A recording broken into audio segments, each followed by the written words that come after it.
On my screen, I have an image of Albert Einstein, and the famous quote that is attributed to him in Sanity is doing the same thing over and over again, expecting different results. So Huffington Post and YouGov.com have released the results of their online survey, which shows that a plurality, the majority of Republicans have buyer's remorse with Donald Trump. 54% of Republicans now believe that Donald Trump was not the GOP's best option.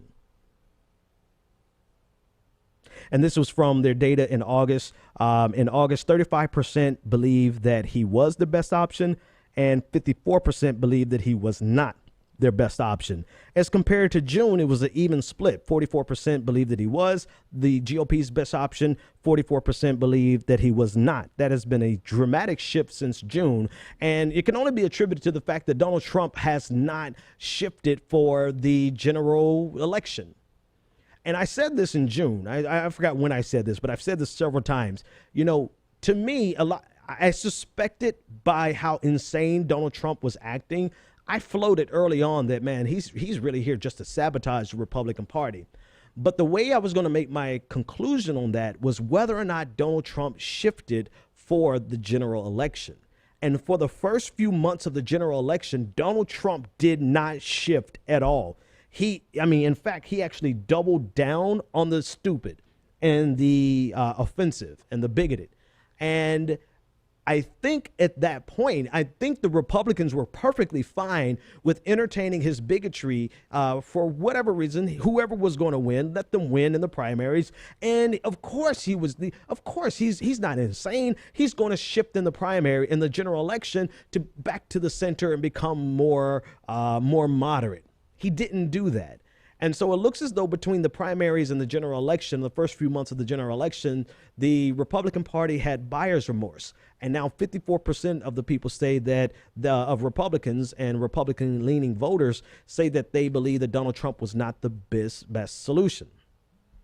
Here's the problem with that. If you dig down into the remaining results, even though 54% of the people of Republicans say they would not have picked Donald Trump, or they don't believe Donald Trump is the best solution, which is a totally different, the latter. He was not the best solution for the Republican Party. Only 29% of them said that they would still vote for Donald Trump again.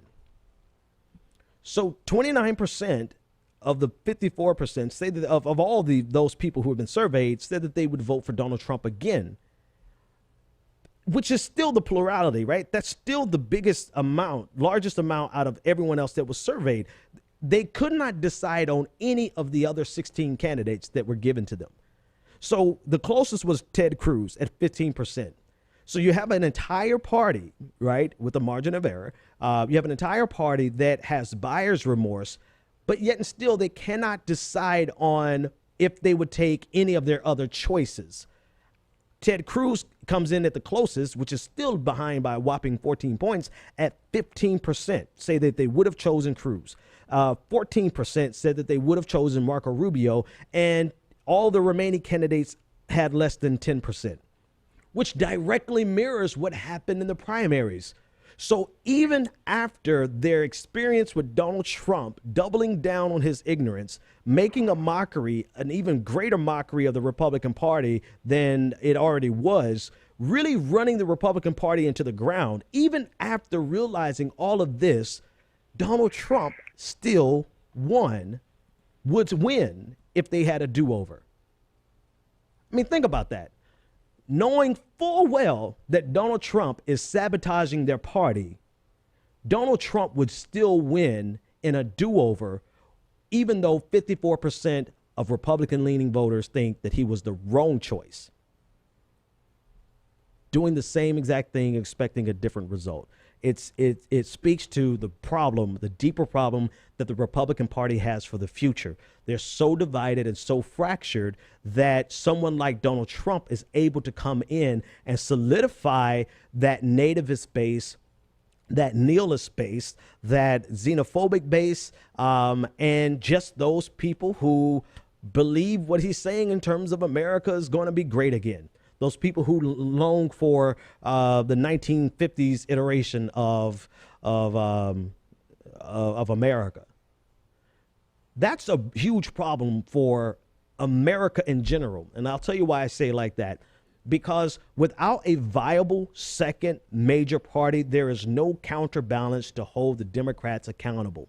And as George W. Bush said, he feared that he may be the last Republican president in his lifetime. And that becomes a huge problem because without a viable counterbalance, the Democrats can continue to run anybody they want to run and beat the Republican Party, which puts them in a position where they don't have to be held accountable to any constituency, because when you compare the alternative, someone like Donald Trump, it's completely asinine and ridiculous. And considering that they, even in a do-over, will still have picked Donald Trump, that shows you that the party is so divided, even at their worst moment, and even in a moment of clarity where they realize they made the wrong choice, they're still too broken to make a better choice. It's almost like the force of inevitability. They are inevitably going to crash and burn, which leaves us at the mercy of a party that doesn't have to be accountable to anyone because the other major party in the United States has completely lost its way. If we're going to have a duopoly, then we have to have a strong second party, because they're not even the opposite sides of the same coin anymore. They are quite literally one party that is viable and one party that has completely lost its shit. And so that leaves the Democrats free to not be held accountable to their base, not be held accountable to progressives, not be held accountable to their constituency, because as long as the Republicans keep doing the same exact thing, expecting a different result, coming out with the insanity that is Donald Trump, who's going to really hold the Democrats accountable? Or who is going to challenge the Democrats so that they would hold themselves accountable to their constituency?